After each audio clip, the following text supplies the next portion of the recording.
After 22 years, I returned to the country I was born in, Zimbabwe. I left in 2002 when I was just 2 years old, and since then, I've only known it through the stories my family have told. But in this video, I want to take you on a journey through Harare, Lake Kariba, Spurwing Island, Victoria Falls, and even across into Zambia. It's part travel documentary, part personal story, and everything I learned as someone rediscovering Zimbabwe for the first time.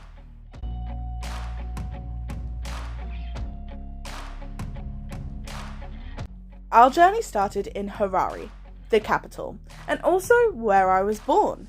It's hard to describe Harare without experiencing it. It's vibrant, warm, chaotic in the best way. We stayed at my aunt's house, and honestly, it was just incredible to reconnect with family. Zimbabweans are so proud of where they live, and you can feel it in the way that people talk about everything, from food to politics to jacaranda trees blooming in October. One of the first things we did was visit some of the local markets. If you're into fresh produce, spices, and local craft, this is a must. Our favourite market took place at the racing course, and it happened every Wednesday and Sunday. One of my favourite experiences in Harare was visiting a place called Mukavushi Woodlands. It's kind of like a natural sanctuary right on the edge of the city. You wouldn't think you could see wildlife this close to town, but there it is, tucked away on the main road, and suddenly you're surrounded by bush and songbirds. The woodlands are about 270 hectares of preserved woodland and grassland. It's home to a whole bunch of animals, like zebras, giraffe, impala, warthogs, and even some crocodiles. We actually got to do one of the feeding sessions, which I recommend. You get up close and personal with some of the animals, though you don't get to touch any of them, you just watch them get fed. We saw tons of giraffes and zebras, and it was so beautiful. It's all open and natural, and they just roam around. And yes, there are crocodiles, which I wasn't expecting at all. They've got them in this little area where you can safely see them up close. Not gonna lie, they are slightly terrifying, but it's very cool to watch. Mukavushi is really focused on conservation and education. They do a lot of outreach to local schools and have little information boards everywhere so that you can learn something as you go. It's the kind of place that you would easily miss if you're passing through Harare, but honestly, it's such a great way to reconnect with nature without going too far. While we were in Harare, I learned about something really unexpected. Zimbabwe actually hosts an annual orchid show. It's run by the Orchid Society of Zimbabwe, and it's a beautifully curated event that local growers showcase some of the most stunning and exotic orchid species you'll ever see. What's amazing is how passionate people are about these plants. It's not something you would automatically associate with Zimbabwe, but the country has a surprisingly rich orchid-grown community, both indigenous and hybrid varieties. If you're in Harare when it's on, usually around September or October, it's 100% worth it. It's peaceful, colourful, and just shows a different side of Zimbabwean life that often gets overlooked. Okay, so I cannot make this entire video and not talk about the traffic at least once. So let's get on with it. Zimbabwean roads are something else. There are barely any working traffic lights, or robots, like we call them. People just drive on vibes, and honestly, somehow it kind of works, I guess. There's a rhythm to it, and once you stop fighting it, it makes sense, mostly, but we did not drive, I'm not here for that. We also did stop by an animal sanctuary named Twala. This is a little bit of a drive outside of Harare, but it is so worth it. We even got to see a real lioness, which was so cool. We got to spend some time with the animals, and they had everything ranging from monkeys to tortoises to, obviously, like I said, the lioness themselves. And little puppies. It was so much fun.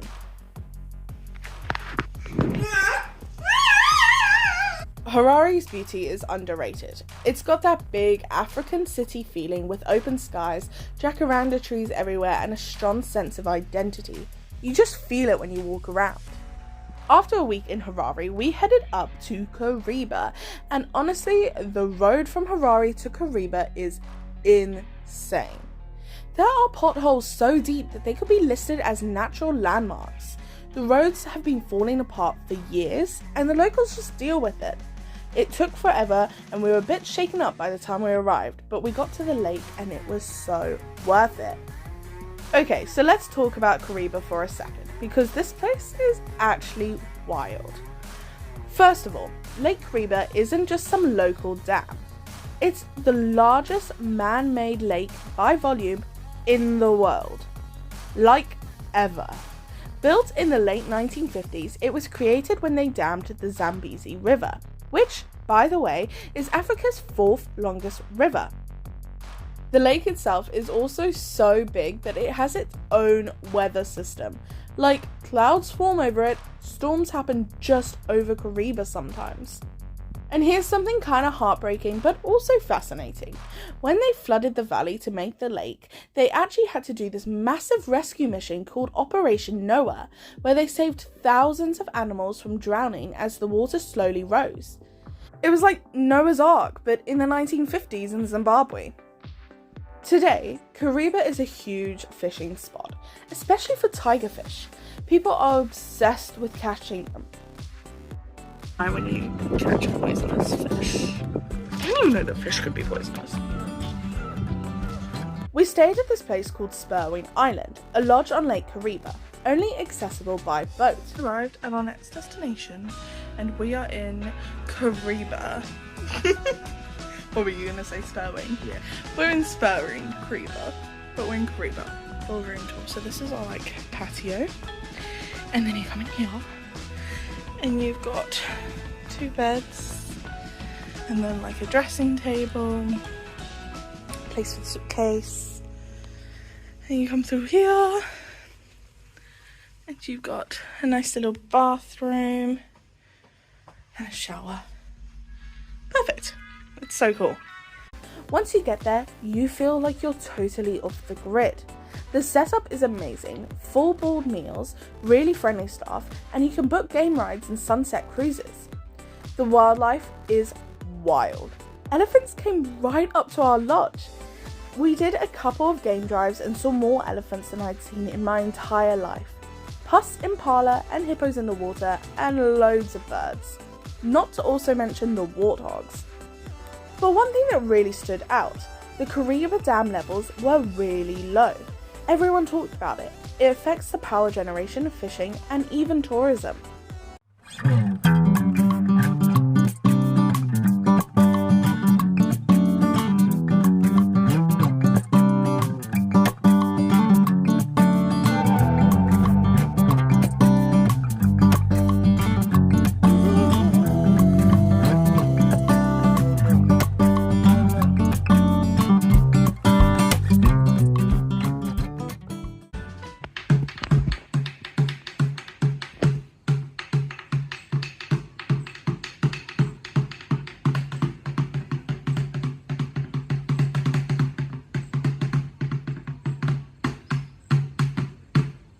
Of a mosquito net.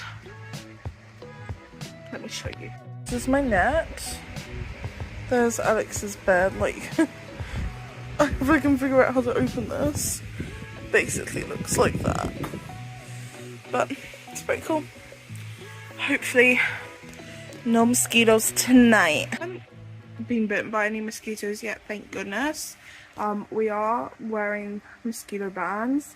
And I have seen tons of them, so I mean, I don't know, maybe tomorrow I'm gonna be really itchy, but we've been up since 5 AM and I am ready for bed. Good night. Hot like hell last night, so this is our improvement. We've incorporated it, haven't we? And Alex's as well. We have arrived back on the mainland and lovely group of hippos to greet us. Left Spurwing and we've gone to mainland Kariba here, and we're going to be here for one night, and then tomorrow we head somewhere new. I'm speaking to you from Kariba. We are still in Kariba. We have had to a little bit of a change of plans. The car that we were using is, let's just say, no longer available to us. Essentially, a wheel broke. Let's not talk about it, but plan B has happened.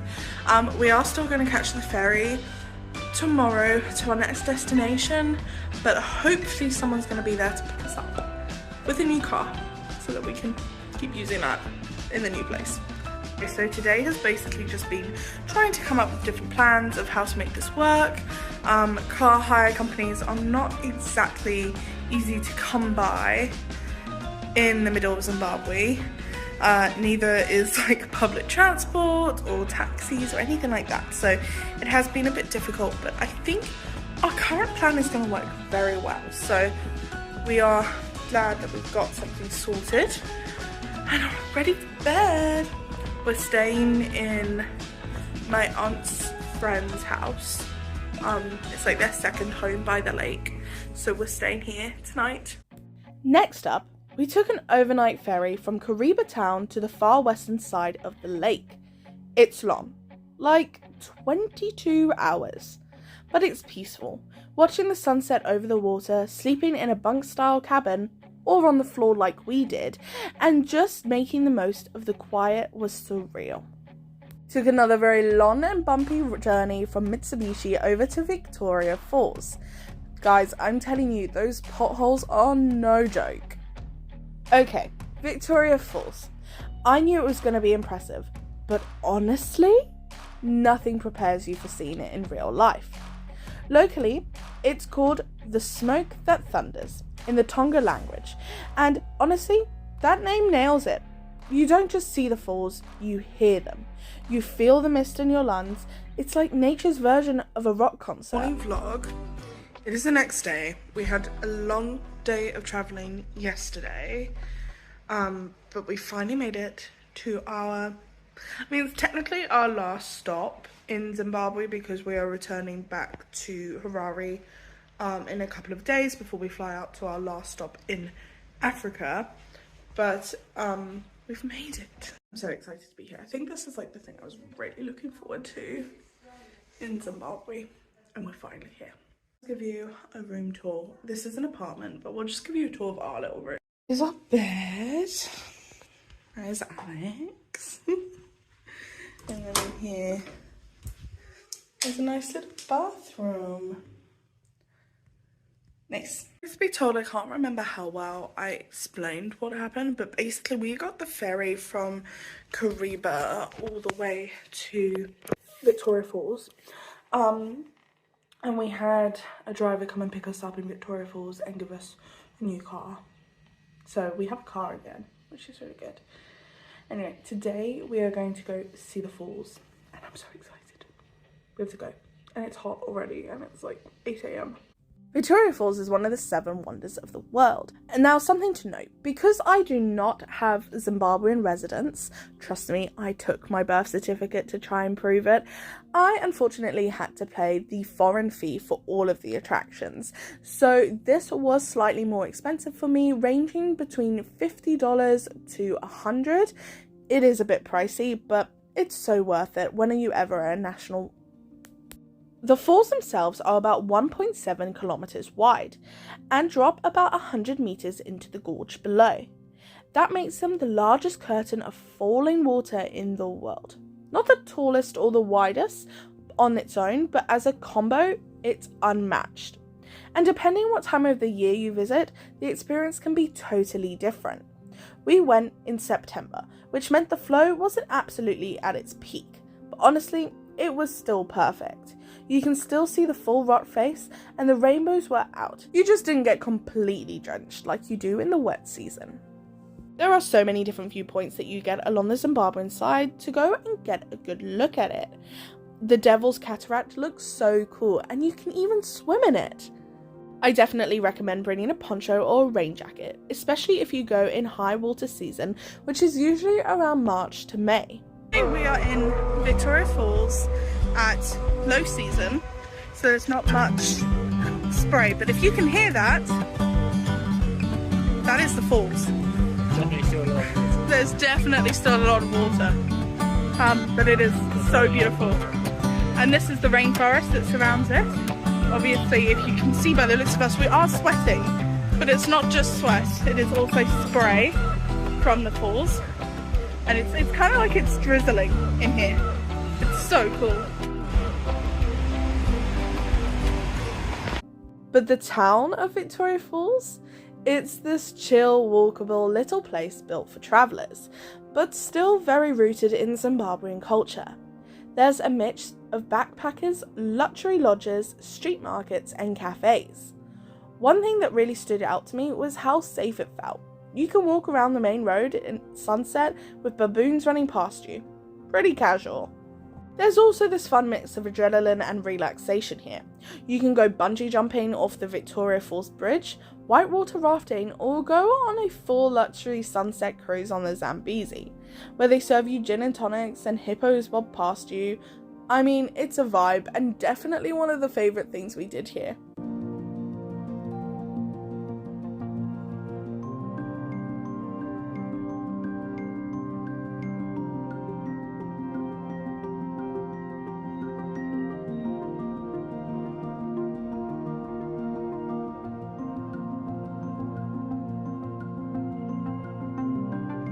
One of our other favourite experiences while we were in Vic Falls was the Boma experience. Now, this actually happened at our hotel, which was so fantastic because we didn't have to go far at all.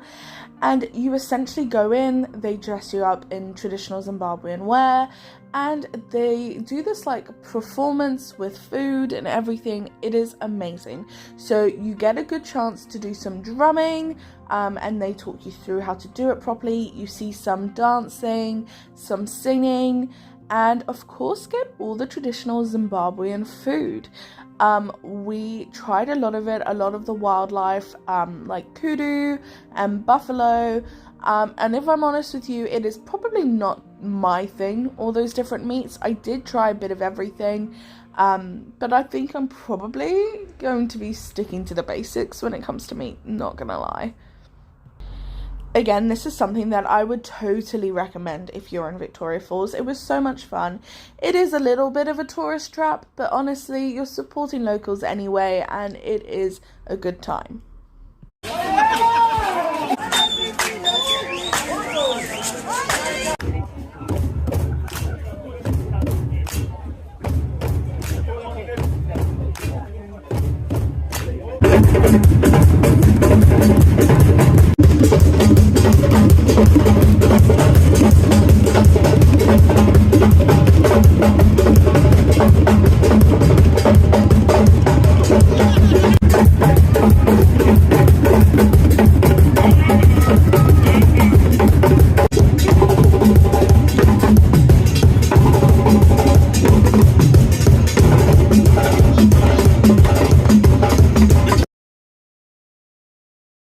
Also worth knowing, Victoria Falls is a border town, so you can literally walk across to Zambia, which we did on foot. Really obvious, but we have just popped into Zambia for breakfast, and it's so pretty here. But this is the river that feeds into Victoria Falls, which is really cool. The actual crossing is over the Victoria Falls Bridge, but it's hot. You'll be standing in queues, sweating like crazy and dealing with immigration, but it's kind of a rite of passage, but the views are insane. Joke that it is hot. We just walked across that bridge, but this is the crossing between Zimbabwe and Zambia. You have to walk along just like an empty road for about 20 minutes in the heat.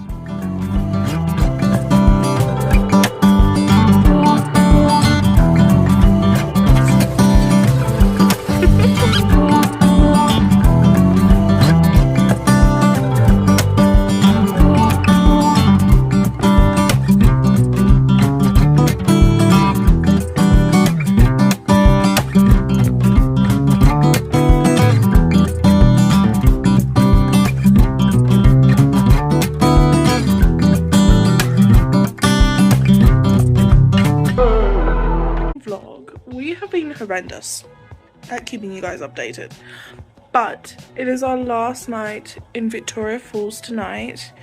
We went on an evening sunset cruise, which was absolutely beautiful. Last night we did something called the Boma experience, which was amazing. Alex really loved it.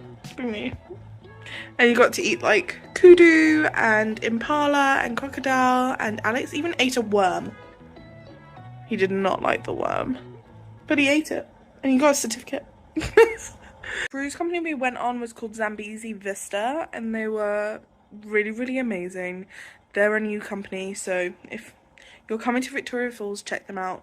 It is more of like a luxury cruise and booze cruise, and it is a bit more upmarket, but it is so worth it. It was beautiful. The food was really good. The drinks were all included. It was amazing.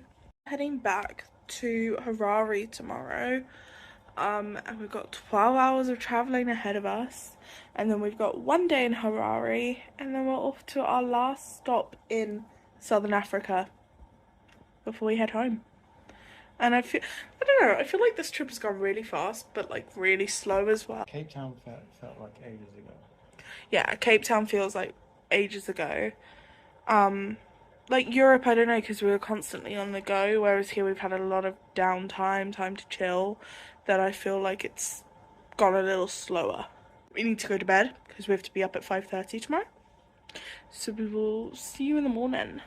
Good night. Our last leg was a 12-hour drive back to Harare via Bulawayo. Zimbabwe is huge. And what we didn't know is that the radiator was on the entire time. It was exhausting, but we made it back in time just to see the jacarandas bloom. Purple flowers lining the streets. It was a beautiful way to say goodbye. It's our last morning in Zimbabwe. We are heading off to not a new country, but back to a different country. And our flight is pretty soon, so we're trying to pack at the moment. And then we're heading. It's like, what time is it? Like 6:30 right now, so it's not that bad. I don't actually feel that tired. It has been quite warm the last couple of days, so we are struggling a little bit, but heading off. It's actually not been that bad, but it's been quite warm. Okay, so let's quickly run through some of my top tips for if you are planning to go to Zimbabwe. So it is 70 USD for the entry on a double visa for UK passports. You have to pay in cash. They will not be taking your card at the border, so make sure you have cash and make sure it is in USD. The money situation in Zimbabwe is a little bit tricky, but if you pay in USD, most places will take that.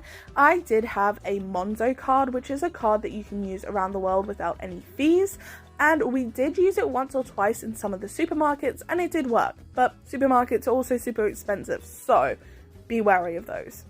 The roads are rough. They're rough on your cars, they're rough on your driving, they are rough.